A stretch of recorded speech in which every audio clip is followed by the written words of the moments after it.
पुढे महाराष्ट्रामधली परिस्थिती ही बेताची आली आणि आता इथे विठ्ठल रुक्मिणी सेफ आहेत, म्हणून मग त्यावेळेला भानुदास महाराजांच्या उपस्थितीमध्ये संपूर्ण मंडळ या ठिकाणी आलं आणि वारकरी लोकांनी पुन्हा एकदा पांडुरंगाची या ठिकाणी मागणी केली की आमचा देव आम्हाला द्या.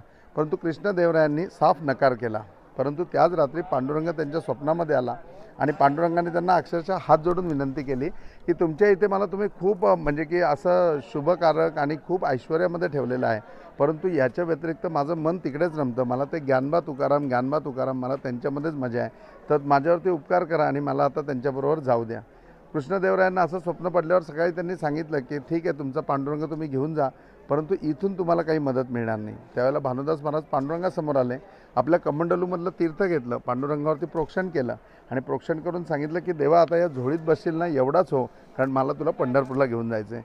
त्याच वेळेला त्या विठ्ठल रुक्मिणीच्या मूर्ती खरोखरी अगदी एवढ्या झोळीमध्ये बसतील एवढ्या अगदी एका हाताच्या झाल्या आणि त्या दोन्ही मूर्ती भानुदास महाराजांनी आपल्या झोळीमध्ये ठेवल्या आणि मग ज्ञानबा तुकाराम जय जयराम कृष्ण हरी असा जयघोष करत ही मंडळी इकडनं पंढरपुरामध्ये आली.